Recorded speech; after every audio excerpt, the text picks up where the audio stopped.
Hi friends, నమస్తే. ఎద్దనపూడి సులోచనారాణి గారి జీవన తరంగాలు నెక్స్ట్ పార్ట్ చూద్దాం.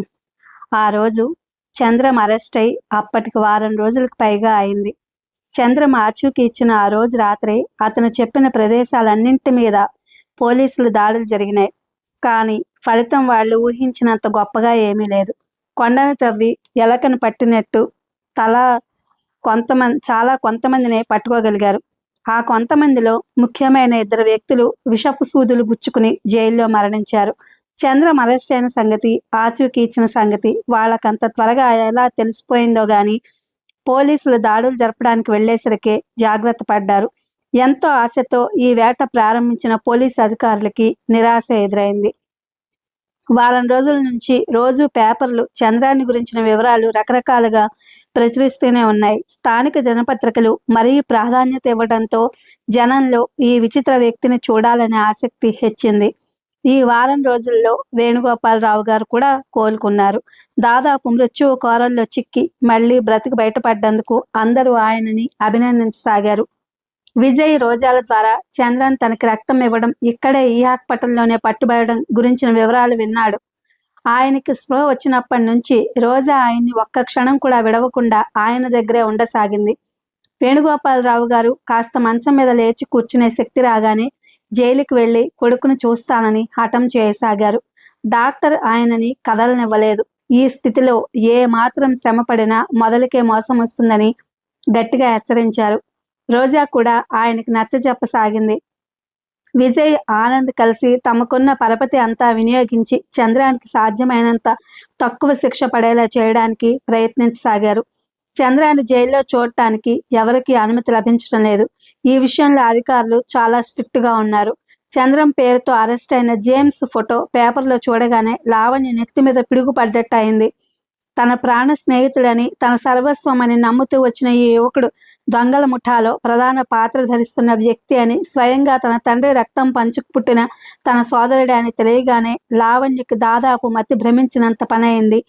ముందు గదిలో ఒళ్ళో పేపర్ పెట్టుకుని చెంపకు చేయి ఆనించుకుని జేమ్స్ ఫోటో వైపు చూస్తూ సర్వం మర్చిపోయిన దానిలా చాలాసేపు అలాగే కూర్చుండిపోయింది. ఆ పేపర్ పట్టుకుని ఆ పట్టున విజయ్ దగ్గరకు పరిగెత్తాలని, ఇందులో సత్యాసత్యాలని గురించి అతన్ని అడిగి తెలుసుకోవాలని ఎంతగానో అనిపించింది. కానీ రోజా అక్కడ ఉందని గుర్తుకు రాగానే వెళ్ళబుద్ధి కాలేదు. జేమ్స్తో తన కుటుంబం కలయిక ఎంత విచిత్రంగా జరిగింది. ఈ ప్రపంచంలో అప్పుడప్పుడు ఏవో వింతలు విడ్డూరాలు జరుగుతుంటాయని అంటారే అని ఇలాంటివే కాబోలు. 3 రోజులు లావణ్య ఆకలి నిద్రాహారాలు మర్చిపోయిన దానిలో మంచం మీద పడుకుని అలాగే ఉండిపోయింది. ఈ లోపల అనంత్ ఒకసారి లావణ్యం చూడడానికి వచ్చాడు. లావణ్య తను ఎవరిని చూడనని, తనకి వాళ్ళకి ఏ సంబంధం లేదని చెప్పింది. విజయ్ వేణుగోపాలరావు గారు కోలుకుంటున్నారని, లావణ్యం చూడాలని కోరుతున్నారని ఫోన్ చేశాడు. లావణ్య ఫోన్ దగ్గరకు రాలేదు. విజయ్ ఎన్నిసార్లు రింగ్ చేసినా ఫలితం శూన్యమే అయింది. వాళ్ళందరితో అన్ని సంబంధ బాంధవ్యాలు తెంచుకున్న మనిషిలా ప్రవర్తిస్తోంది లావణ్య. తన మానాన తనని వదిలేయకుండా మధ్య మధ్యలో ఈ గొడవ పెడుతున్నందుకు వాళ్ళ మీద చిరాకు పడసాగింది. లావణ్య సరాసరి జేమ్స్ దగ్గరికి వెళ్ళి ఒకసారి అతన్ని చూడడానికి నిశ్చయించుకుంది. కానీ పోలీసులు అధికారులు సమ్మతించలేదు. నిర్మోహమాటంగా తిరస్కరించారు. ఒళ్ళు మండిపోతూ ఇంటికి వచ్చిన లావణ్య క్షణం దీర్ఘంగా ఆలోచించింది. ఆ వెంటనే టిప్ టాప్ గా తయారై ఐజీ గారి ఇంటికి వెళ్ళింది. ఆయన భార్య లావణ్యకు బాగా తెలుసు. వరద బాధితుల సహాయ నిధిలో రక్షణ నిధి వసూలు చేయడంలో ఆవిడ, లావణ్య కలిసి పనిచేశారు. ఐజీ గారిని కూడా బాగానే ఎరుగుంది. లావణ్య ఆ ఇంటికి వెళ్ళిన పని క్షణాల మీద అయింది. ఆయన జైలు సూపరింటెండెంట్కి ఫోన్ చేస్తే ఆయన స్వయంగా లావణ్యకి ఎదురొచ్చి తన వెంట ఉండి చంద్రం గది దగ్గరకు తీసుకెళ్లాడు. కటకటాల వెనక చూసిన గడ్డంతో, జైలు దుస్తులతో, నిద్రలేమి వల్ల ఎర్రబడిన కళ్ళతో నిలబడి ఉన్న చంద్రాన్ని చూడగానే లావణ్య గుండెలు ఉండ చుట్టుకుపోయినట్టు అయినాయి. ఈ వారం రోజుల నుంచి అతను ఆ కటకటాల వెనక కూర్చుని పడుతున్న నరకయాతనంతా ఆ ముఖంలో ప్రతిఫలిస్తున్నట్టుగా ఉంది. జేమ్స్, లావణ్య పెదవులు అస్పష్టంగా కదిలినాయి. కానీ మాట బయటకు రాలేదు. లావణ్యం చూడగానే అతను క్షణంసేపు నోట మాట రానివాడిలా అయ్యాడు. ఇద్దరు ఒకరినొకరు చూస్తూనే అలాగే నిలబడ్డారు. లావణ్య, నన్ను క్షమించు. క్షమించడమా? నువ్వేం నేరం చేశావని? నా సంగతి పేపర్లో చూశాను. నేనది నేరంగా భావించడం లేదు. ఈ పాపిష్టి ప్రపంచంలో నీతి నిజాయితీతో బ్రతకడం అంటే నిప్పుల మీద నడవడం అని నాకు తెలియదా? ఈ మాట వినగానే అతని ముఖంలోకి కళ్ళొచ్చింది. పాలిపోయినట్టున్న ఆ పెదవుల మీద నిష్కపటమైన చిరునవ్వు మెదిలింది. లావణ్య, మనిద్దరం అతను పూర్తి చేయనేలేదు. లావణ్య వెంటనే అంది, తెలిసింది. భగవంతుడు ఇంత క్రూరుడని, మన మానవ జీవితాలతో ఇంత నిర్దయగా ఆడుకుని వినోదం చూస్తాడని నాకు తెలియదు. లావణ్య కళ్ళల్లో నిండిన నీళ్లు బొటా బొటా క్రిందకి జారినాయి. చాచా, ఏడుస్తున్నావా? ఇదేమిటి? నాకింత సంతోషం కలిగిస్తున్న విషయం నీకు బాధ కలిగిస్తోందా? తడితో బరువుగా ఉన్న లావణ్య కనురెప్పలు ఆశ్చర్యంగా వెడల్పైనాయి. నీకు సంతోషం కలిగిస్తోందా? నువ్వు రాయివి, పాషాణానివి, అయితే నీకు మనస్సు లేదన్నమాట. లావణ్య, లేకపోతే ఏమిటి నువ్వనేది? ఈ ప్రపంచంలో ఇంతమంది ఉండగా నువ్వే అన్నదవ్వాలా? అన్నవైన వాడివి. మనిద్దరం చిన్నప్పటి నుంచి కలిసి ఎందుకు పెరగలేదు? హఠాత్తుగా నువ్వు అన్నవని తెలియగానే హా సోదరా అనమంటావా నన్ను? నా వల్ల కావడం లేదు. ఎన్నిసార్లు చెప్పుకున్నా ఈ నిజం నా మనసుకి ఎక్కడం లేదు. నా గుండెల్లో భగవంతుడు అసలు ఇంత ప్రేమ ఎందుకు ఇవ్వాలి? అది పంచి ఇచ్చే వ్యక్తి దొరికాడని సంతోషపడే సమయంలో గొడ్డలి పెట్టులా ఈ బాంధవ్యం ఏమిటి? చంద్రం వెంటనే ఏం మాట్లాడలేకపోయాడు. లావణ్య గుండెల్లో చెలరేగుతున్న క్షోభ అతనికి అర్థమైంది. కొద్దిసేపు అయిన తర్వాత మెల్లగా నచ్చజెప్తున్నట్లుగా అన్నాడు, లావణ్య, నువ్వు చాలా పొరబడుతున్నావు. ప్రేమ అంటే ఏమిటి? అది ఒక మహత్తరమైన అనిర్వచనీయమైన అనుభూతి. నిజమైన ప్రేమ నిరాపేక్షగా నిష్కల్మషంగా ఉండాలి. అందులో కాంక్షకి తావుండకూడదు. నువ్వు స్త్రీవి. స్త్రీ అంటే నాకు ప్రేమమయగా కనిపిస్తుంది. తల్లిగా, చెల్లెలిగా, స్నేహితురాలిగా, భార్యగా, కూతురిగా ఎన్నో రూపాలున్నాయి. ఆమెలో నేను నిన్ను మొదటి నుండి స్నేహితురాలుగా చూశాను. ఇప్పుడు చెల్లెలివి కూడా అయినావంటే నాకెంతో ఆనందంగా ఉంది లావణ్య. నాకు తెలియకుండా నీ మనసులో కల్లోలం సృష్టించినట్టయితే నన్ను క్షమించు. చంద్రం వెనక్కి తిరిగి వెళ్ళి మంచం మీద పెట్టి ఉంచిన పుస్తకం ఒకటి తెచ్చి కటకటాల్లోంచి లావణ్యకు అందించాడు. ఏమిటిది? భగవద్గీత. విజయ్ నాకు చదవమనిచ్చాడు. ఇది నాకంటే నీకే ఎక్కువ ఉపయోగపడుతుంది. లావణ్య పుస్తకం అందుకుంటూ అంది, జేమ్స్, ఇదే మన ఆఖరి కలయిక. ఇక మనం ఈ జీవితంలో కలుసుకోలేం. అంత అపరాధం నేనేం చేశాను? నువ్వేం చేయలేదు. నాకే ఈ జీవితం మీద విరక్తిగా ఉంది. కొద్ది రోజులు ఈ పరిసరాల నుంచి, ఈ వ్యక్తుల నుంచి దూరంగా వెళ్ళిపోవాలని ఉంది. ఈ రోజో రేపో వెళ్ళిపోతాను.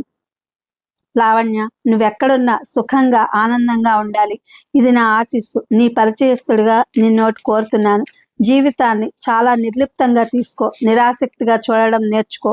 మన చేతుల్లో ఏదో ఉందని మనం దాన్ని స్వారీ చేయగలమని అనుకోవడం వట్టి భ్రమ. కొంచెం స్వలాభాపేక్ష వదిలేస్తే ఈ జీవితం చాలా హాయిగా సుఖంగా ఉంటుంది. ఇది గుర్తుంచుకోమని నా మనవి. లావణ్య చంద్రన్ దగ్గర ఆఖరిసారిగా వీర్కోలు తీసుకుని వచ్చేసింది. చంద్రాన్ని ఖైదు చేసి ఉన్న ఆ గది దాటి వేగంగా ఇవతలకు వచ్చేస్తున్న లావణ్య తన ఎదురుగా వస్తున్న మనుషులను చూసి సర్పద్రష్టలా ఆగిపోయింది.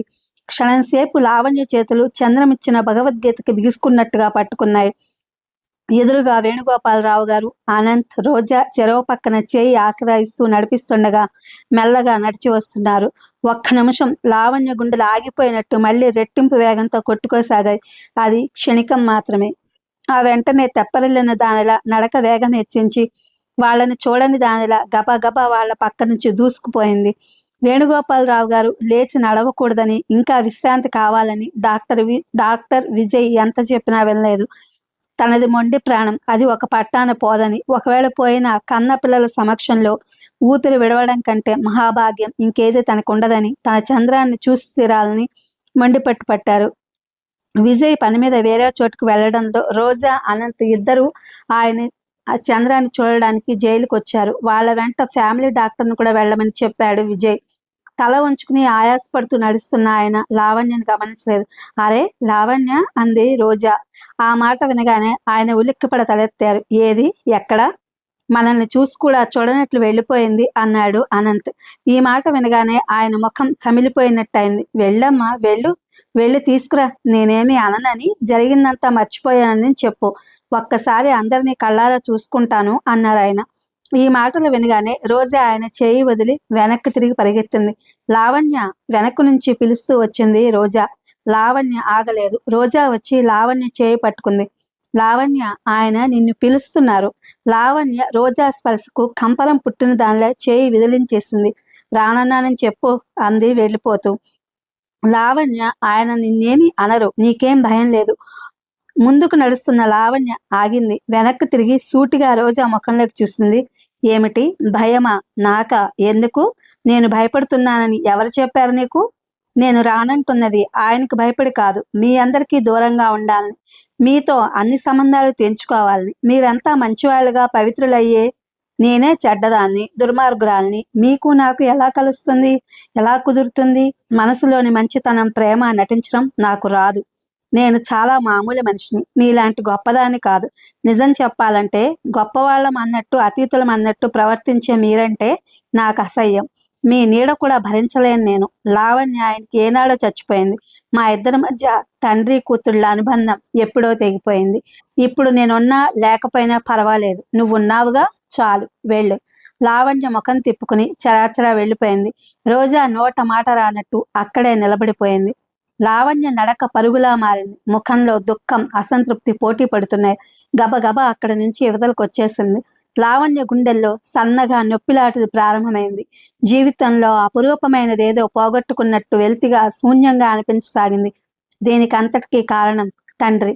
అసలే మొదటి నుంచి తండ్రి అంటే లక్ష్యం లేని లావణ్యకి ఈ సంఘటనలతో ఆయన మొదటి భార్య పిల్లల్ని తన తల్లి కోసం దూరం చేసుకున్నాడని తెలియటంతో ఇంకా అసహ్యం కలగసాగింది.